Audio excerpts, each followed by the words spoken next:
Election tribunals की तश्कील का Lahore high court का फैसला मुअत्तल करने की इलेक्शन कमीशन के इस्तदा मुस्तरद। सुप्रीम कोर्ट ने लार्जर बेंच की तश्कील के लिए मामला 3 रुकनी कमेटी को भिजवा दिया। अटॉर्नी जनरल को नोटिस जारी। सिंध और बलोचिस्तान हाई कोर्ट में इलेक्शन ट्राइब्यूनल्स के क्याम के लिए अपनाए गए तरीकाकार की तफसीलात भी तलब कर ली। चीफ जस्टिस ने रिमार्क्स दिए कि आइन बिल्कुल वाज़ेह है। इलेक्शन ट्राइब्यूनल्स का इख्तियार इलेक्शन कमीशन को हासिल है। हमने आइन और कानून के तहत हल्फ उठा रखा है, अदालती फैसलों पर नहीं। पार्लियामान के कानून के बाद ऑर्डिनेंस कैसे लाया जा सकता है? ऑर्डिनेंस लाने की क्या वजह थी? कोई इमरजेंसी होती तो समझ में आता है। ये भी इलेक्शन में मुदाखलत है। पार्लियामेंट कानून बनाती है, हम कानून की हिफाजत करते हैं। जिसका काम है उसे करने दिया जाए। एक मीटिंग में बैठकर सब तय किया जा सकता है। ऑर्डिनेंस सुप्रीम कोर्ट में चैलेंज नहीं हुआ, इसलिए नोटिस नहीं कर सकते।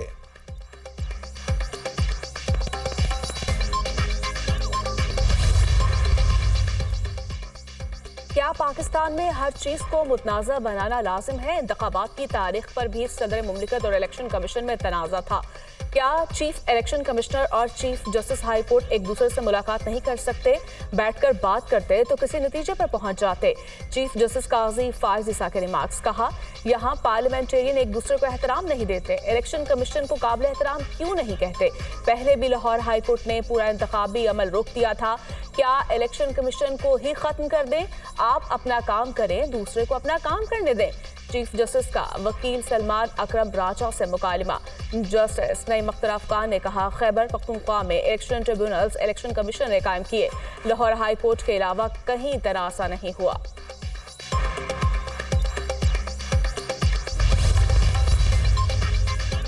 अपोजिशन लीडर उमर अयूब ने बजट को गैर कानूनी दस्तावेजात करार दे दिया। कौमी असम्बली में इजहार ख्याल करते हुए कहा, हुकूमत ने बजट में खुद अपने लिए खड्डा खोदा है। यह बजट इकनॉमिक हिटमैन के जरिए बनाया गया जो मुल्क की बुनियादें हिलाना चाहता है।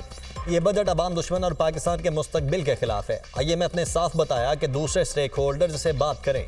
यह हुकूमत फॉर्म 47 की पैदावार है। इस बजट की कहानी वोट को इज्जत दो से शुरू हुई थी। हमारी 180 नशिस्तें थी, लेकिन हमारा मैंडेट चोरी किया गया। हमने इंतखाबात में मुहिम नहीं चलाई, मगर आज भी पुलिस पीछे लगी है। हमारे खिलाफ दहशतगर्दी समेत मुख्तलिफ मुकदमा दर्ज करवाए गए। ऐवान में मौजूद सारी अपोजिशन पर झूठे मुकदमात हैं।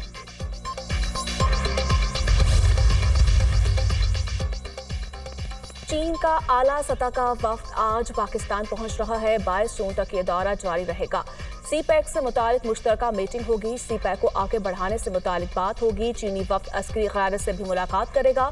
वज़ीर इत्तलात और नशरियात अता तारर की प्रेस कॉन्फ्रेंस। कहा, चीन की तरफ से CPEC को अपग्रेड करने की बात की गई है। चीन के वफ्द का पाकिस्तान आना खुशाइन है। वज़ीर आज़म ने चीनी शहरों की सिक्योरिटी पर तवज्जो दी है। पाक चीन दोस्ती सियासत से बालातर है। ईद पर सफाई सुथराई के अच्छे इंतजाम किए गए। सरकारी इदारों ने बड़ी मेहनत के साथ ईद पर बेहतरीन इंतजाम किए। एक नया कल्चर बन गया है कि गुड स्टेशन जाकर बटन ऑन करें और कहें कि बिजली आ गई है। मुआवनात इस तरह ना लेकर जाएं। हर्जा सराई मुनासिब नहीं, हम इस जुबान में जवाब नहीं देना चाहते। खैबर पख्तूनख्वा में भी इतना ही पाकिस्तान का हिस्सा जितना पंजाब है। सूबाई तासुब फैलाना मुनासिब नहीं। वज़ीर आज़म शहबाज शरीफ से chairman Peoples Party Bilawal Bhutto की मुलाकात का वक्त एक बार फिर तब्दील। दोनों रहनुमाओं की मुलाकात 7 बजे मुतवक्के। मुलाकात वज़ीर आज़म हाउस में होगी। पीपल्स पार्टी की जानिब से बिलावल भुट्टो, राजा परवेज अशरफ, शहरी रहमान और नवीद कमर मुलाकात में शरीक होंगे। मुस्लिम लीग नून की जानिब से इसहाक डार, अताउल्लाह तारर, राना सनाउल्लाह शामिल होंगे। मुलाकात में बजट पर पीपल्स पार्टी के तहफ़्फ़ुज़ात के हवाले से बातचीत होगी। पीपल्स पार्टी की काबीना में शमूलियत का मामला भी ज़ेर गौर आएगा। वज़ीर आज़म को विफाक और पंजाब के बारे में पार्टी के तहफ़्फ़ुज़ात से आगाह करेंगे। कौमी इदारों की निजकारी पर पीपल्स पार्टी के तहफ़्फ़ुज़ात से मुतल्लिक बताया जाएगा। पीपल्स पार्टी का ताहाल काबीना का हिस्सा न बनने का फैसला बरकरार।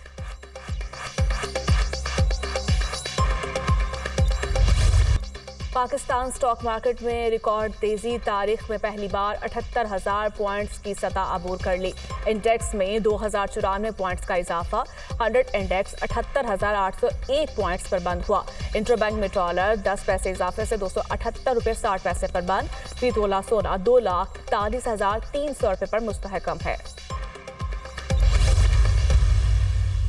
20 दिसंबर 2022 जब सैलाब का जो जोर टूट चुका था और करोड़ों लोग, उस वक़्त भी सिंध में सबसे ज़्यादा तबाही आई थी।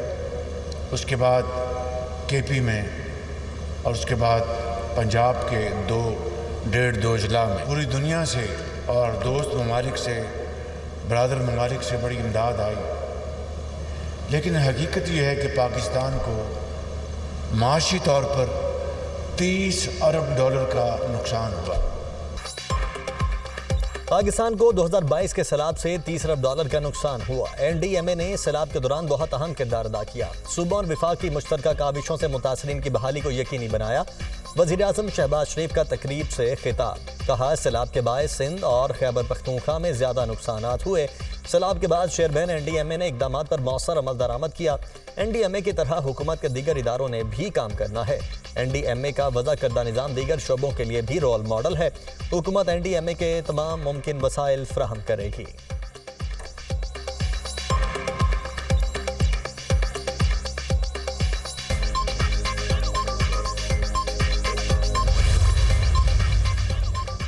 खैबर पख्तूनख्वा में लोड शेडिंग के खिलाफ अवाम का एहतजाज रंग न ला सका।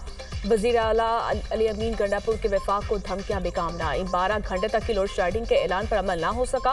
पेशावर के मुख्तलिफ इलाकों में 15 से 18 घंटे की लोड शेडिंग। दही इलाकों में 18 से 22 घंटे बिजली बंद।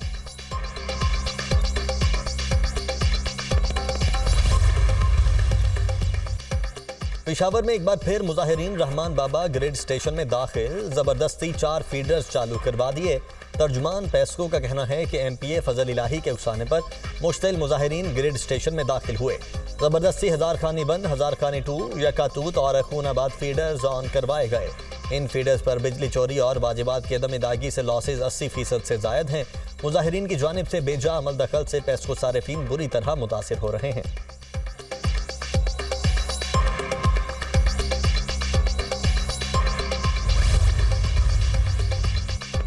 गुड स्टेशंस के अंदर जाकर मौला जट बनना दुरुस्त नहीं। धमकी, वजीर आला को धमकी देने के अलावा कोई काम नहीं। वजीर आला KPK के लोगों को रिलीफ नहीं दे सकते, इसीलिए धमकियां देते हैं। वजीर आला KPK को बिजली चोरी रुकवानी चाहिए। जब आप बिजली इस्तेमाल करते हैं तो पैसे भी देने होते हैं। ये लोग धरना पार्ट 2 चाहते हैं। धरने में कहा गया बिल जला दो। सिविल लाफरमानी की तहरीक पेश की गई। वजीर इत्तलात पंजाब अज़मा बुखारी और वजीर बल्दियात की न्यूज़ कॉन्फ्रेंस। कहा वजीर आला पंजाब सिर्फ ऐलानात नहीं बल्कि अमली इक़दामात पर यकीन रखती हैं। 100 दिन की हुकूमत में मरीम नवाज ने साबित किया कि इन्हें अमल दरामद करवाना भी आता है। ईद के दिनों में अवाम को साफ माहौल फराहम करने की कोशिश की गई। मुसाफिर गाड़ियों के जायद किराए वसूल करने के खिलाफ क्रैकडाउन किया। 3 दिन में मुसाफिरों को 14,67,000 रुपए वापस करवाए। 1,448 गाड़ियों के चलान किए। 9 अफराद के खिलाफ मुकदमा दर्ज हुए। वजीर बल्दियात ज़ीशान रफीक बोले, वजीर आला पंजाब की हिदायत पर दिन रात काम करके सफाई के निज़ाम को फाल रखा।